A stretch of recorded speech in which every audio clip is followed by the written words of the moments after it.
Barepipe community. Welcome to episode 11, Barepipe here.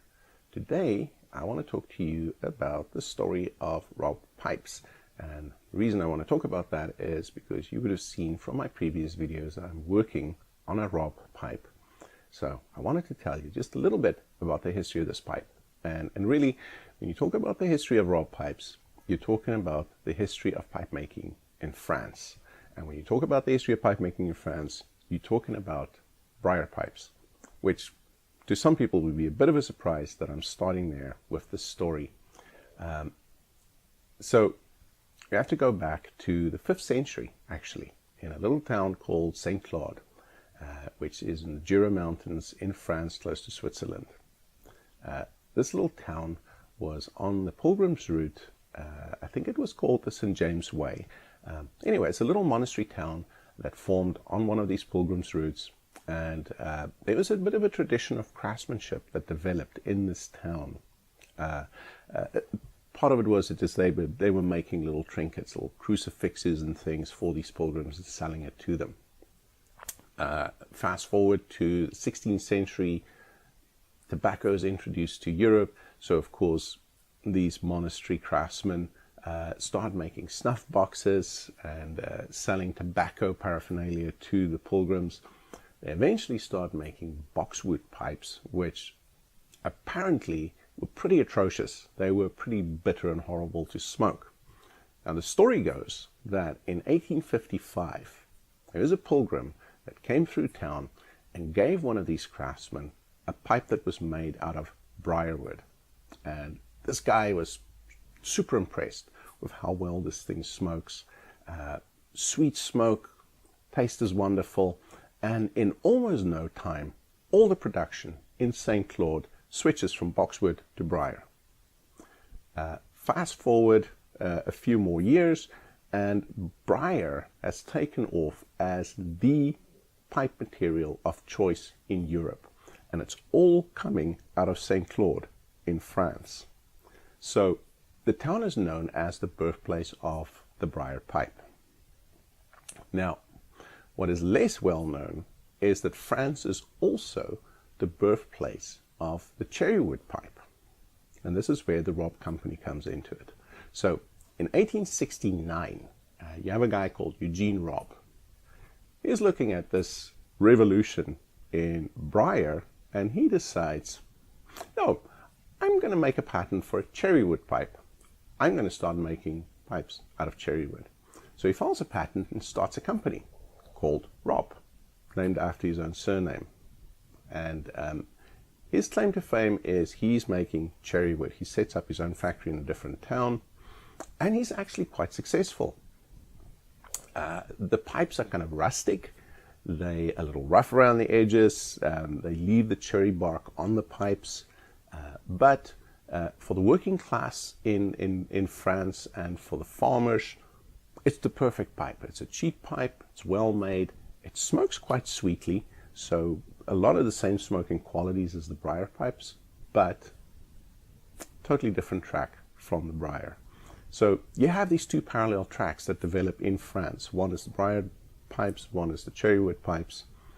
Briar takes off worldwide and becomes just a massive success. The cherrywood pipes remain more of a local thing in France for quite a while. Eventually, Eugene does sign a contract with the Franco company, which becomes BBB later on, to do international distribution for his cherrywood pipes. So his company is really successful. But by 1917, we're now in the middle of the First World War, Ropp, being a good businessman, he looks around and he realizes, well, you know, my cherrywood pipes are doing really well, but these briar pipes have really taken off. So he decides, I'm going to get into briar pipes as well. So he goes and he opens a factory bang in the middle of St. Claude, right in the heart of briar world, and he expands his production to include briar. So from 1917 onwards, you get two types of Ropp pipes. You get the cherrywood pipe and you get their briar line. Production continues to grow. They actually become one of the biggest French pipe manufacturers out there. They become a world player. And production peaks in the 1960s. And then, of course, together with all the other pipe manufacturers, production starts slowing down as the tobacco world shifts towards cigarettes. Eventually, in 1991, they closed their doors and they shut production down. That's the end of the cherry pipe history. I don't think that they make cherrywood pipes anymore, but you can still pick them up on the estate market. The company is bought out by Cherrywood at that point, and in 1994 they actually reintroduced the brand as a Briarwood pipe. So today you can buy a Briar pipe under the Ropp name. It's not the original company anymore. It's Cherrywood who owns it. The quality of the Briar pipes that Ropp does is not high. They use Algerian Briar, and they have always used Algerian Briar. Algeria, of course, was a French colony. Ropp always did more of a budget line for their pipes. They were not a high-end manufacturer ever. And what it means is not that the pipe is bad quality. The Briar is just not perfect. So on any Ropp, you would expect to see a couple of fills on it. There would be some bug holes in the Briar. The grain might not be perfect. The one that I'm working on at the moment, the little Ropp Eagle, which, here it is, this little guy here, is a grand lux, yet I've got about 6 bug holes on this pipe that I've opened up. So it gives you an idea of the quality of the Briar. Now, price point, it's kind of interesting. Even on bigger websites like smokingpipes.com, you will find this odd thing that happens with Ropp pipes, and that is that you will find new estate pipes. They had such a big production that there are still batches of brand new pipes that was made in the 60s and 70s that comes onto the market on a regular basis. You get a brand new pipe made in the 1970s. You can pick them up for anything from about $45 to about $110 for a new Ropp pipe. So not an expensive pipe. The Cherrywood, you have to go to the estate market. On eBay, you get them anything from about $5 to around $60, depending on the condition that they're in. I am not an expert on the Cherrywood pipes. I've never held one in my hands even, but there are some things that apparently you need to look out for. One of the defining features of the Cherrywood pipes are the fact that the bark is on the wood, so you want to have one where the bark is intact and in good condition. The other thing is that the tenon and the bowl are attached to each other with a screw thread, and sometimes that gets worn out, so you want to make sure it fits nice and snugly in there. But that's about the limit of what I know about it. I've never smoked one.